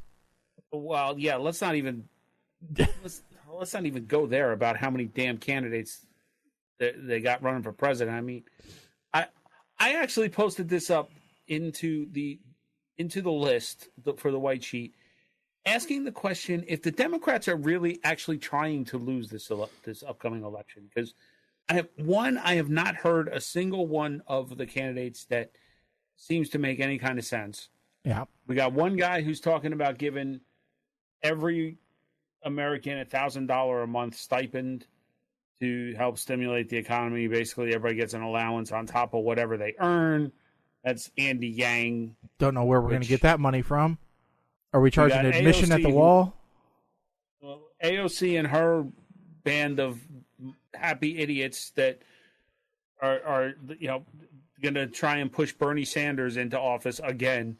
But then you got these ones that are pushing this reparations bill. Oh, hold on. You forgot about Bento, who couldn't even get into Congress. So, but yes, we have reparations, which now has become a big campaign thing. Now, but here's the thing. The bill is not actually providing reparations. And thank God, it's studying the possibility of reparations for descendants of slave. And then Elizabeth Running Wolf Warren comes in and says that we should think about including Native Americans, my Native American people in this as well. Look, to even propose this, look, I will say it. This is a black man talking about trying to introduce a bill to provide reparations for the black community. Yes. If that is not the racist wedge that everybody seems to think is fueled by Trump, this is beyond anything that Donald Trump may or may not have done. This is racism at its core. But nobody's calling him out on it. I'm calling him out. Well, right? And I can, because you know what? You're from Jersey, and you're yeah. The only reason I'm hoping he actually gets elected or gets the nomination is because then I believe he has to forfeit his senator's seat. Yeah. Well, the last thing I heard was Bernie also hopped on the train for for also co-sponsoring this bill to study. So I'm kind of hoping. Where's Ross Perot when we need him? God damn it! Where's the rent is too damn high guy? That's what we need. All right, but really, I mean, I don't know. Come on, Uncle Joe. Come on, stop being huggy feely. We need you. All right, that's what we need. He can't be running for president. He's too busy singing lounge acts here in Jersey and showing complete and total disrespect to the guy that's donating his sound system to the event for the Kiwanis. Oh, I'm sorry. No, it's just somebody who looked a lot like Joe Biden. Like Joe Biden. But, I mean, it was, oh, man. I don't know. I had hoped we'd be further along by now. But for those of you that said earlier in the program we were anti-Trump, look at it right now. We're anti-Dem. So, hey, fair and balanced. That's us. Mama Blair has the line for the night, and I think I'm going to change the title of the show. Seems a little dangerous for many reasons. That's going to be one of our new taglines. Yeah, that's a good. That's all right. Well, let's get out of this quagmire, and move along into a much deeper quagmire. To what we do best, which is the double feature movie review. Every show. It's got to be worse. I want to know. Huh? Sounds like into an even deeper quagmire. No. So the deeper quagmire of bad movies. That is what the last quarter of our show is. So we take two movies from popular streaming services, in this case Amazon Prime and Netflix. We also open it up to a little bit of YouTube and some other things, Crackle, whatever. Stuff that you could easily get, or we assume that you already have. We already discussed. Maybe someday we'll include Disney Plus. Who knows? But, we take a look at the hidden gems. The whole idea was this concept came from you watch this, you might also like this, that Netflix seems to push down your throat. One of the days, many, many years ago, I clicked on one called Cowboys versus Dinosaurs. After I watched the movies Cowboys versus Aliens. That's how this whole segment got started. So here we are, several years later, as it turns out, and we're still doing it. We decided let's turn it into a bit. Let's rate them 2 at a time, all the way from Puke to Schneike, Schneike's being the best, and we will give them critical reviews as if Siskel and Ebert were doing it themselves. So the two movies that we have tonight are, Mike, you go ahead and give them. Atlantic Rim Resurrection, sequel to the ever-popular Atlantic Rim, and Space Hunter Adventures in the Forbidden Zone. I'm proposing we start with Atlantic Rim Resurrection. All right. So I did not, unfortunately, have time to write up my reviews, so I will kind of be going... Is it working? All right, so I will kind of be going off the cuff for this. So we had a rule a while ago about asylum films because Colin had been burned out because we were doubling up on asylum films seemed like every other week. And so when we first got assigned this movie, I thought, this will be a nice break. An asylum film. We haven't had one in a while. I kind of forgot what the taste of one was. And so this could be like, in my mind, I'm like, all right, this is the burger that drips all over the place, isn't good to look at, but when you put it in your mouth, it's a little bit of a weird feeling, but it's good. All right, it's like my Bacon Joes. You'd never put those things together. All right, in a normal recipe, bacon, chili sauce, pickle relish, and put them on buns and heat them up. You'd never think to do that. All right, but you do that, you put them together, and you taste it, and you're like, oh, this is good garbage. All right, I want to keep cramming this into my mouth because this sucks so good. All right, that's what asylum films should be, a la Sharknado. The first Sharknado, right? That's what we want. And the La Valantula series, that's what we want. We want good asylum films. So I was looking forward to Atlantic Rim Resurrection thinking, all right, how can they screw this up? This could only be good. It's a sequel. Sequels are always better. At least for asylum, usually they do better. All right? Here's a problem, folks. It's not better. If worse was a number, it'd be 42,817. All right? That's what this number would be. Because this movie sucks so bad. All right? I don't think puke goes low enough. All right? This movie may be a sequel, but it's like they took the lines that the writers said this is too dumb to use in the first script, and they just put them together in a no nonsense order, and said, "Hey, here's a sequel." Okay, there was only one good plot device in the whole movie. And that is, when you kill an alien, little spider babies come out of it. All right? Now, that was a good addition that we never saw in the Pacific Rim type, spin-off type genre thing. I like that addition because suddenly it looked like La Valantula. That was cool. But overacting at this level hasn't been done since Benny Hill. All right. This movie is horrendous. All right. These people should just be shot in the street for making this and making me sit through it. All right. This is a bad movie made by bad people, starring bad people, written by worse people. All right. That's what this movie is. So in my mind, it's chunky puke. All right. That's what this is. So, all right. Now, Colin. Not quite burn it with fire, but I don't usually do burn it with fire. Yeah. I do chunky puke because chunky puke is usually always followed up with dry heaves, which is the worst. So the question is, do you find it equivalent to kill it with fire? Maybe. Yeah, I think in my book, it's probably, yeah. Okay. It's right there.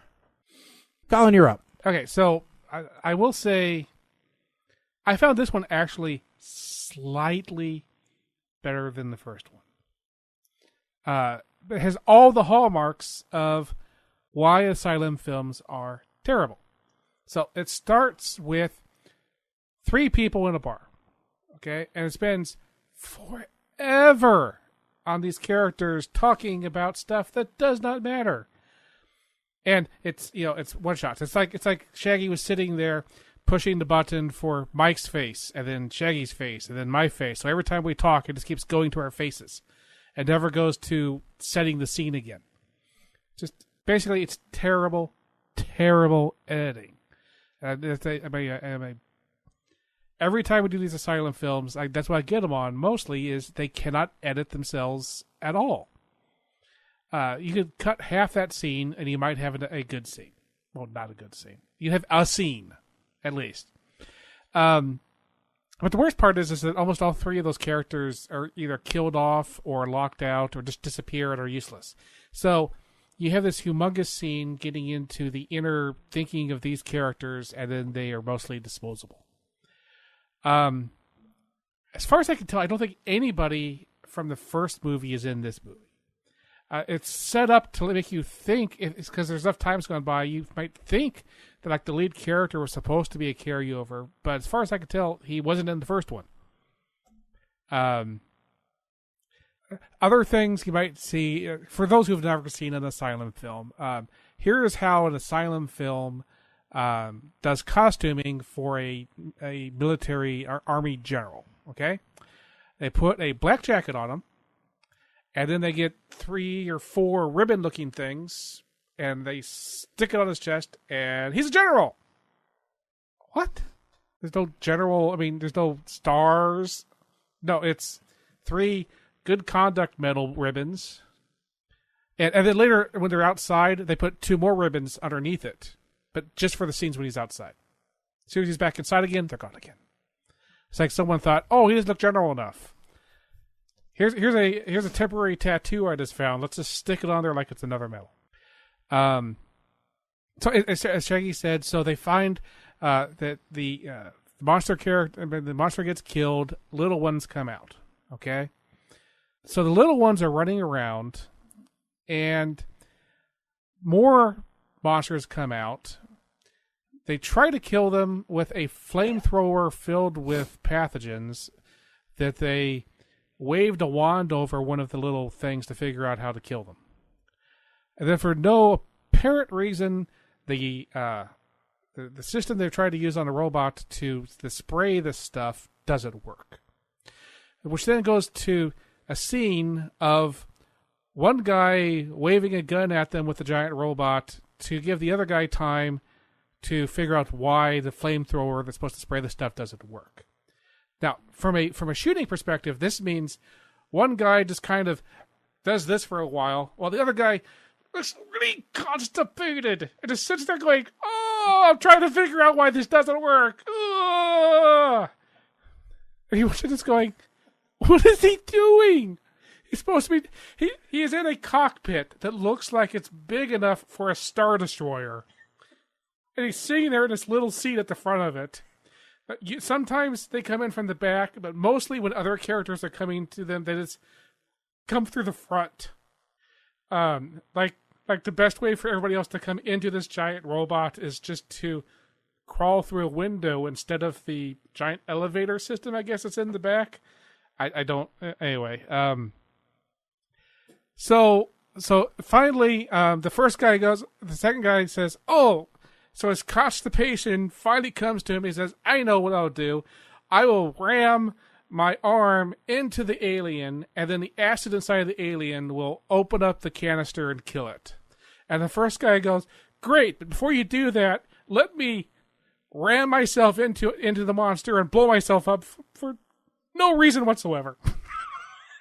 I mean, a character literally kills himself and this giant billion-dollar robot for nothing. Because the monster is still there. It didn't hurt the monster. The other guy shoves his arm in, and the monster dies. Yay. And then I forgot, just like every other Asylum film, there's a couple characters just running around on the ground during the movie, running away from the monsters for no good reason. And then they lock themselves in an apartment. And then they're fine for half an hour of movie time. And then a couple of characters decide to take the time to go get them, and then they vanish, and magically they were dropped off somewhere safe. Okay. But anyway, so that same vehicle is now driving to save the second guy, whose giant billion-dollar robot has fallen down. And in the shots, they're going past all of the little aliens who are still there, and that's the end of the movie. And I'm thinking, what about the other giant monsters that are still in the water that are coming? They've destroyed all three of the robots, and apparently all the little aliens are still running around. The movie's not done, guys. What are you gonna do about them? And then like I said, there was less running around in abandoned sheds pretending that they were military bases. There was less people who could actually do something to help other people, but random military people locked themselves into sheds for no apparent reason. So that's the reason why I said it was slightly better. And you could think, well, I gave the first one a puke.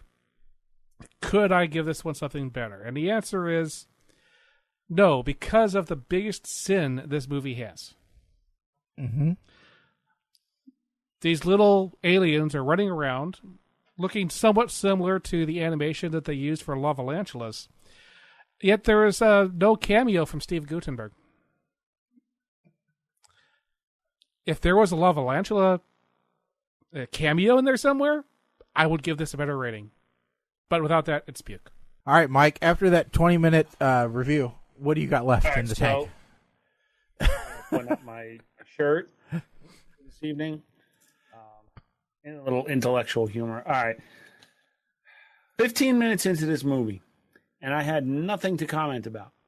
And for those who, if this is the first time you're ever listening to one of these double feature movie reviews, you will know that I'm the nitpicker.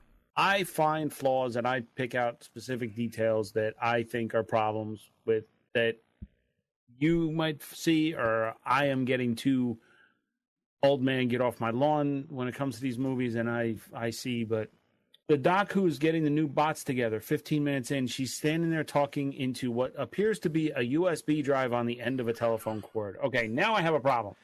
This is the first thing that I have a problem with. They can't even afford an actual communicator looking thing. The Viper alarm system, I didn't think any of those were actually still on the road, but I'd recognize that sound of that siren anywhere.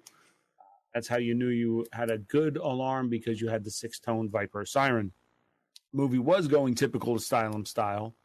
Then it flipped over to Lost in Space, meaning the movie remake, not the Netflix series, with all of the little creatures coming out. And I'm just like, whoa, what the? Wasn't expecting that. Really wasn't. Now the General, with his dollar store clearance rack speech, trying to figure out if he's trying to rip off Bill Pullman from Independence Day, or is he trying to be Stacker Pentecost with We'll Cancel the Apocalypse. Either way, there's no emotion in this speech. I don't know exactly what they were trying to accomplish with him. But then that little boat, Crystal Slipper or whatever the hell it was. Yeah. That guy was running full throttle, trying to get away from these creatures for a long time. I want to know what kind of boat that is, because that's the boat I want in the event of a zombie apocalypse, because it could get from here to Hawaii on a tank of gas. Look, was this one better than the first? Yes, barely. And by barely, I mean the width of a human hair better. Why? Because this movie did the one thing that the first one could not do. Show these pilots getting in and out of the damn robots. Recall, in the first one, we never saw them go in. We never saw them go out. That's the only thing. I mean, the bar was not high for this one to be better. But that was the only thing that made this better. And it's not enough to warrant giving it a higher rating. So I had to go back and check the records. The first one, I actually gave a puke +3, which translated to the current revision of the puke to Schneike scale makes that a gag. So this is getting a gag. Do not, I repeat, do not pay to watch this movie. Do not buy this movie. Do not watch this movie if you were looking for any kind of cinematic value whatsoever. Do not watch this movie unless you love all things Asylum and you are masochistic, sadomasochistic, or just hate yourself and have daddy issues that you need to see every single thing the Asylum has ever put out. Or the only other reason to watch this movie is if suddenly there are no other movies in the world to watch anywhere. Yeah. I don't even think being high would help this movie. No, I have two more things I need to add. One is there's the doctor character keeps programming the robots. And there's one scene where you can see the model number on the front of the keyboard. So I looked it up. Uh-huh. She's programming the robots with a 1983 ultrasound machine meant for looking inside the heart. I kind of noticed. I'm like, that's a weird keyboard. I haven't seen that in a while. And the other thing is, part of the drama here is that one character has written the software for the robots in Python, but the robots are not based on Python. They're based off of a telescope network based in the UK. All right. Next up,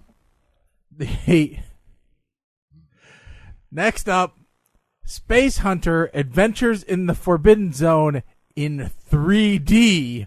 The first movie that puts you in outer space. I believe that was its tagline, was it not? Yes.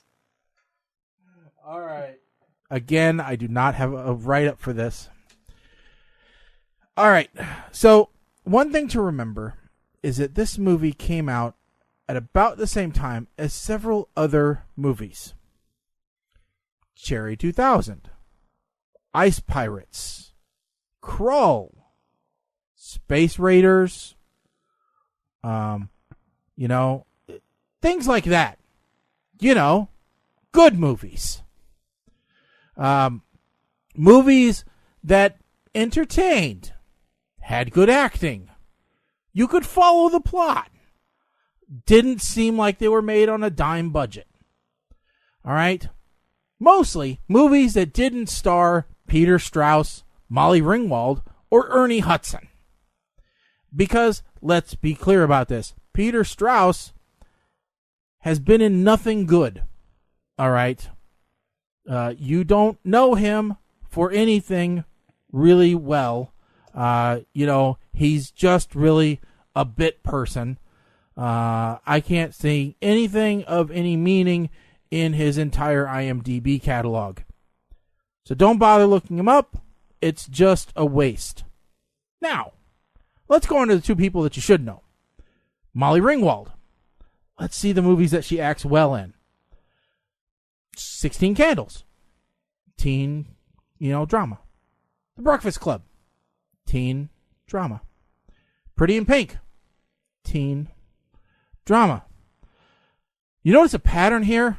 Everything that she's known for is not sci-fi. All right. Moving on. Ernie Hudson. Yeah, he's known for Ghostbusters. That's it. All right. You can say, well, he was in The Crow. Well, yeah, he was, but he wasn't. All right. He's not important in The Crow. He was known for Ghostbusters, a comedy. Now, that means this movie blows. Okay, Mike had said when we were setting up this movie, I think we'll all remember this as a movie that we watched when we were kids. I don't, because I had better taste when I was a child. All right, now granted, I ate the pizza crust first when I ate a pizza. I usually pulled the toppings off and ate them second.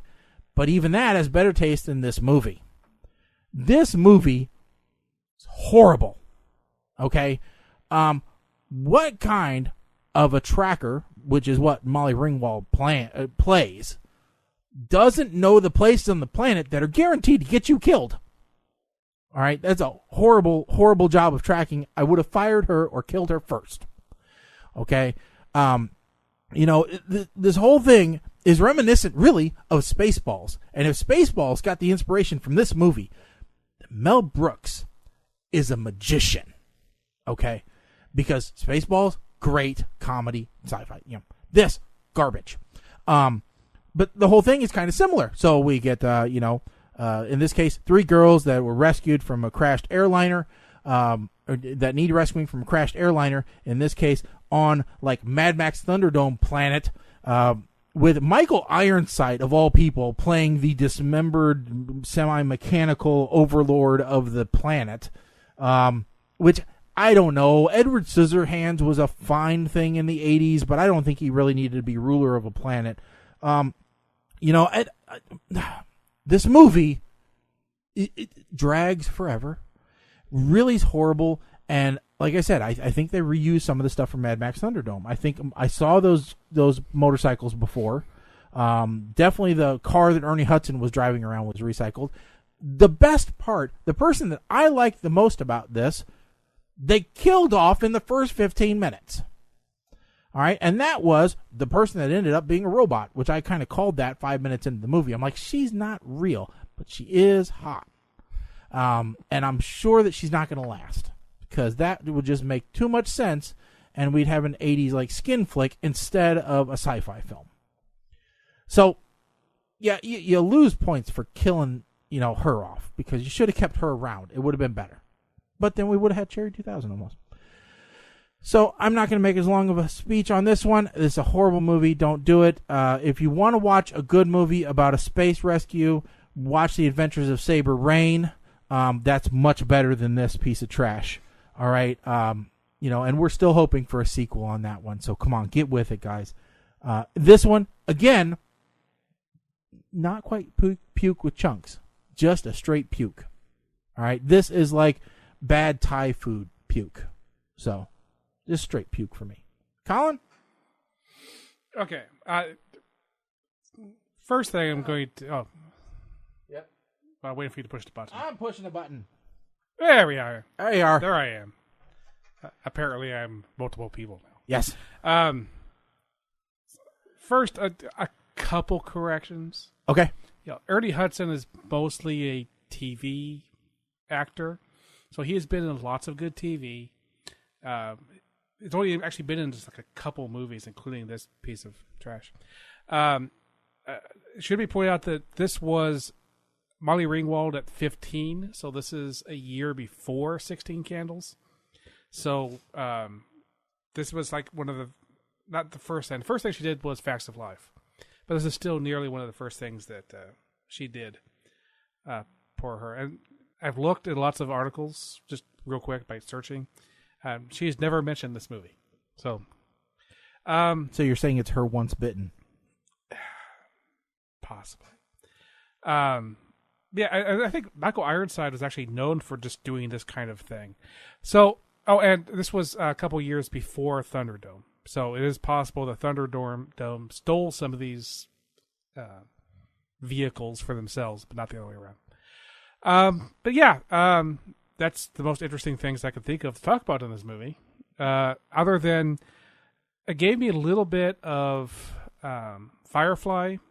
I see, basically, I can see where certain parts of this movie have made their way into other things, and that's good for it, I guess. Yay, you gave somebody an idea for a much better thing.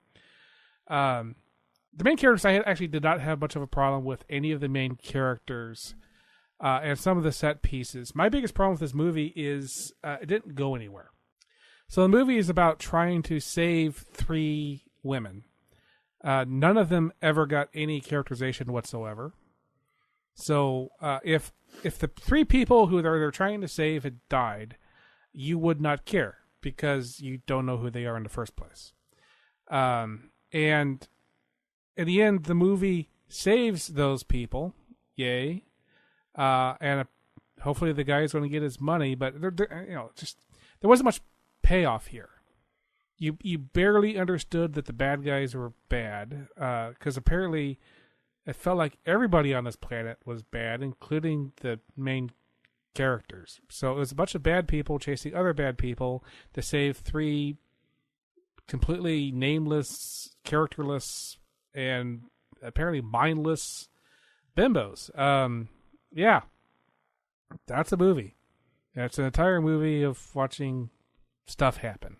So I don't hate it as much as Shaggy did. I'm going to give it puke +2, whatever that is, Mike. Uh-oh. Shaggy's hit something with his foot again. No, I didn't hit nothing. I swear to God I will... Wait! I'm back. Oh, okay. Got muted it when I had to step away to go pee. But you didn't see that. No. So I muted it because I had a coughing fit. Yeah, that's it.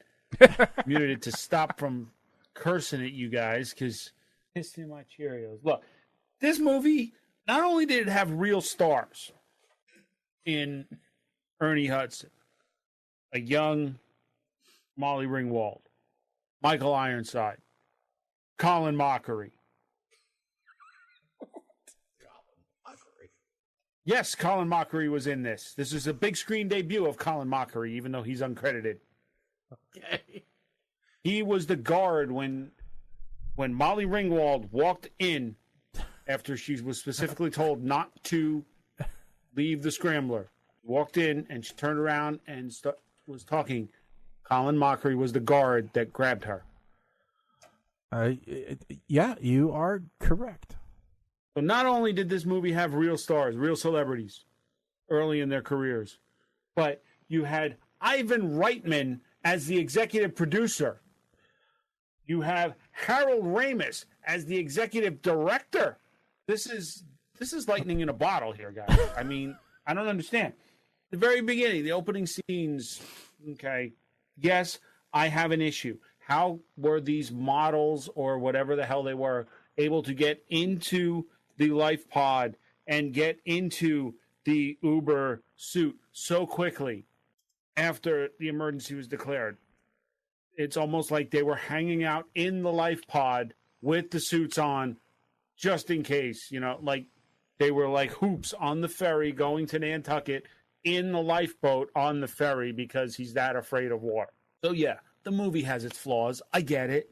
But in the very beginning, they're picking up trash and you hear the dispatcher, you hear Harold Ramis's voice. It's comforting because he's gone and you remember Egon. For the record, when I saw this movie when it came out, I thought the Scrambler was the coolest vehicle I had ever seen and I wanted it.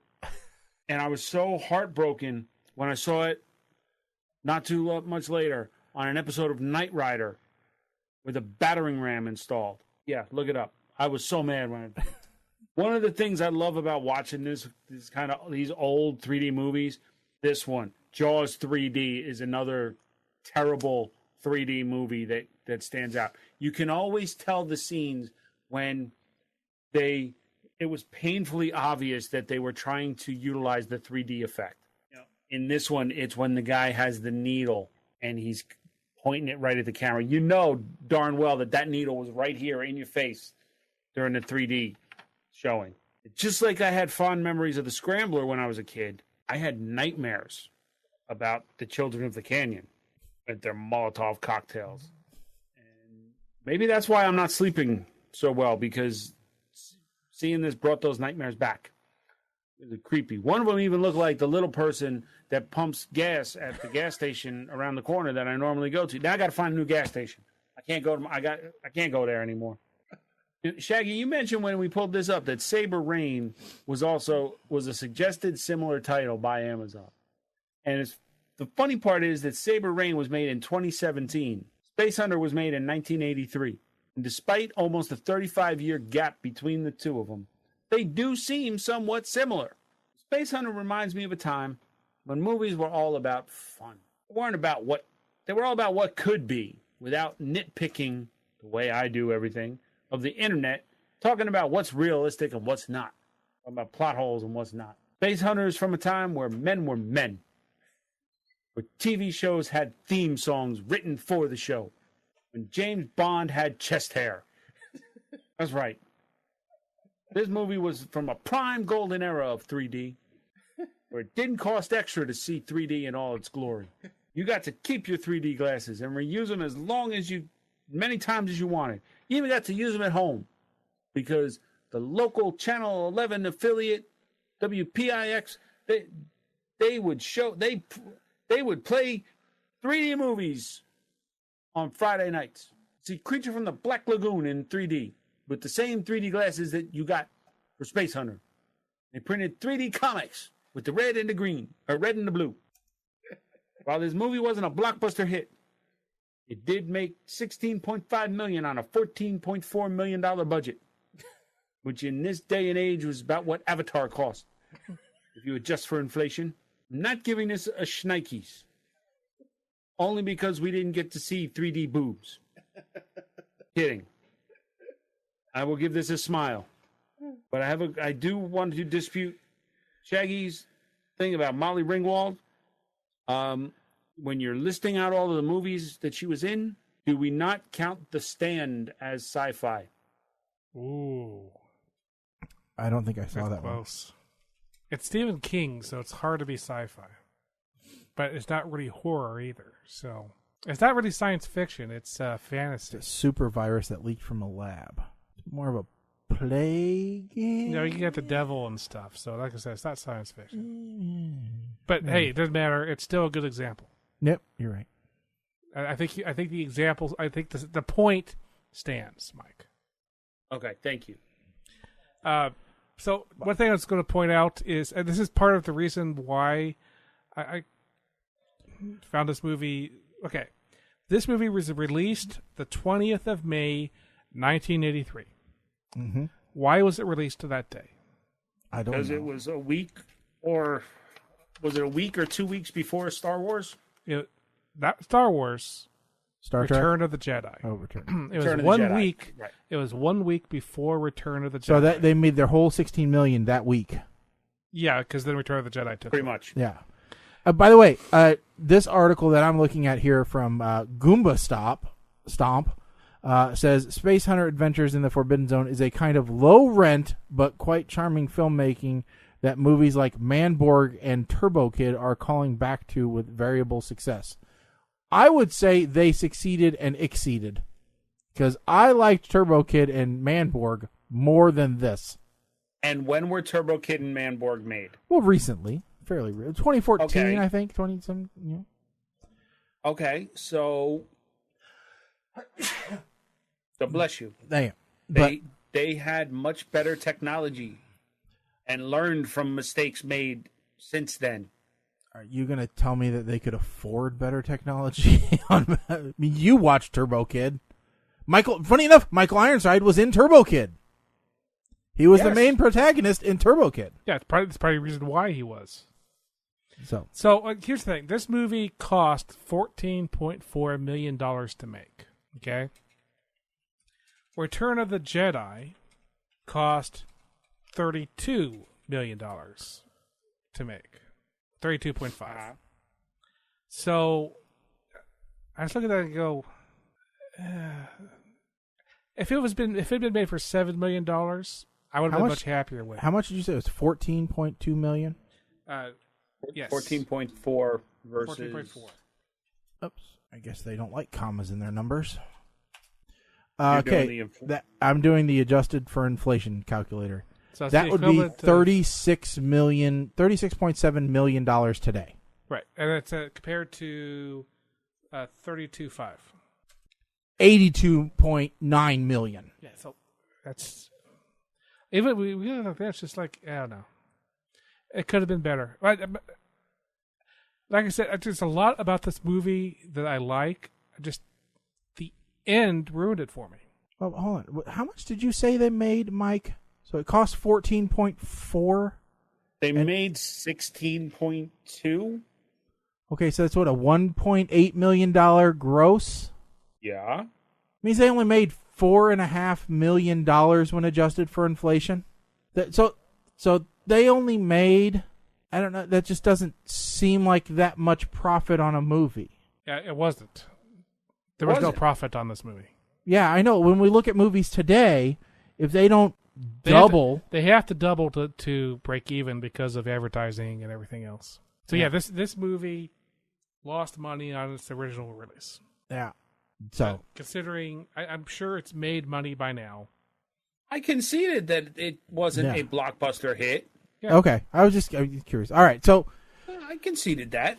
Okay, so it is now time to pick two hopefully good movies from our list of movies. Not happening. Have you seen this list lately?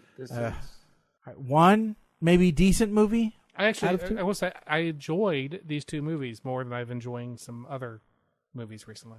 Speaking of movies I've seen recently, Shazam is really good. See, I heard mixed reviews on Shazam. I heard it was horrible, and then I heard that it was great. It was great. I also heard that now we're getting a Black Mirror Adder, whatever. Black Adam movie. Yeah. The Rock released that on his Instagram account. Well, I believe he was in the end credits scene. No. Yeah. Well, he was a producer on this Shazam. Actually, The Rock was announced as Black Adam a long time ago. But according to the video that I watched from him, they were going to try and cram both origin stories in one movie, but they decided that that would not work. So they split them apart, and so supposedly this one, the Shazam, did introduce that there would be another one, but he said they it's 2 years away. Another one, but the Black Adam was not in this one at all. Well, no, he wasn't in this movie. No, but the two scenes at the end had a different character, like this little worm character called Mr. Mind. And in the end credits, they were just making a joke about Aquaman. Okay. All right, so what's our max? 30. 30. Oh, we gotta start filling up that spreadsheet again. 14. Son of a... What? How to handle this? Uh-oh. What? Is this something we've already watched? It's the McKenna special. Oh, we just added that last show. Oh, that make her happy. All right, so what was the McKenna special? It's a movie on YouTube. Oh, boy. Those have always worked out well for us. Yeah. I know how much Mike loved FDR American Badass, which is what we got off YouTube. Yeah, just a second. Go ahead and get the next all right, so next one is 20. Oh, I don't think we're going to get much better on this one here. Let's see, is it still available? Yes, it is. On Amazon, it's called Outer World. Oh, Outer World. Okay. Sci-fi. Oh, no, not Inner Worlds, Outer Worlds. That's a documentary. Watch Outer World. Wait a minute. Low-budget gem that used to play on the Sci-Fi Channel. Hold on. She was genetically engineered by an evil corporation. Is that the one you're watching? You've got 1987. 1987. Pentan, a genetically enhanced female agent, and a rogue starship. Hold on, but okay. It's only. I don't see this minutes. in Prime. I don't see it in Prime though. I don't think it's in Prime anymore. I'm looking at it right now. Okay. No, it says the title is currently unavailable unless you got a different link. I'm sending you a link right now. All right. Oh yeah, that's completely different.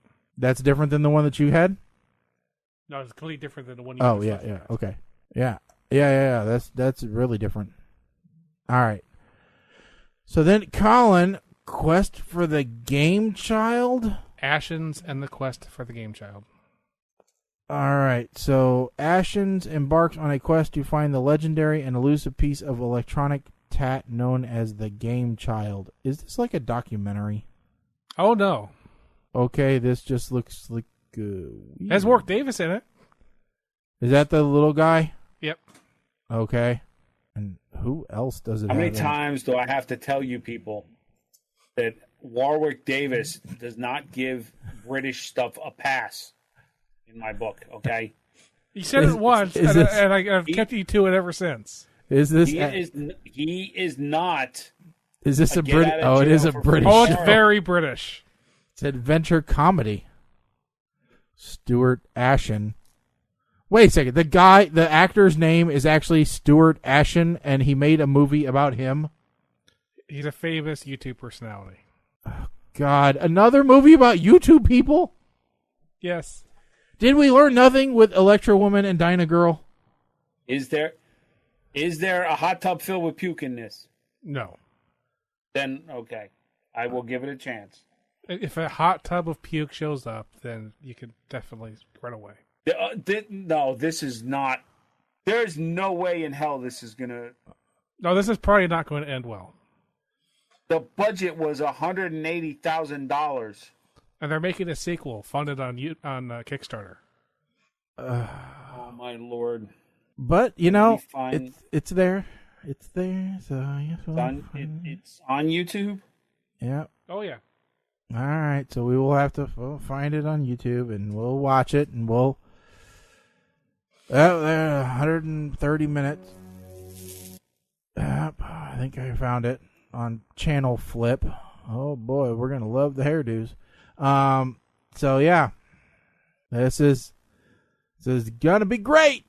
This is going to be awesome. So we've got Outer World, and we've got Ashens and the Quest for the Game Child. Uh-huh. Mm-hmm. After 1.3 million views on Multiverse. Okay, so, you know. A comedy adventure film best described as Indiana Jones meets Monty Python and the Holy Grail, with nods to Matrix, Lord of the Rings, and the Goonies. Oh, you like the Goonies, Mike? Come on, this will be like your mom. You like the Goonies, don't you? This is not going to end well for our hero.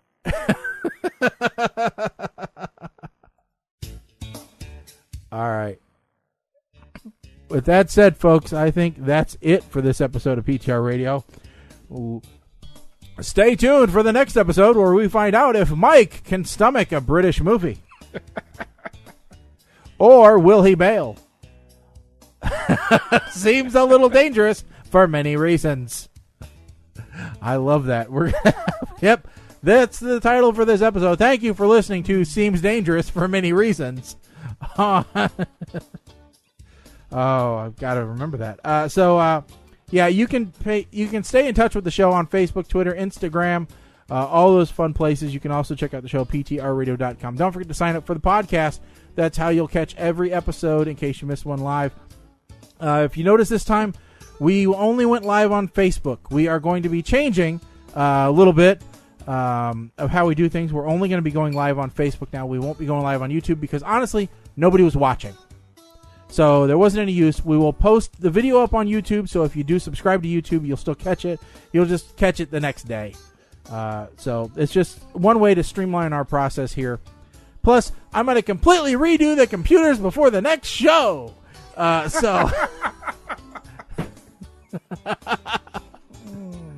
Everybody loves it when I do that. So with that said, folks, this could be the last episode. No, it won't. We'll be back in 2 weeks. We'll be back here on the 29th. That's right. April 29th will be our next show, and it's going to be perfect. Everything will work great right out of the gate. We won't have any issues at all. I'm positive of that. So with that said, again, don't forget to check out our website, PTRradio.com. Subscribe to the podcast, all the fun stuff. With that said, I'm Shaggy. I'm Colin. I'm Mike the 8-Man. All right, folks. We will see you later. Bye.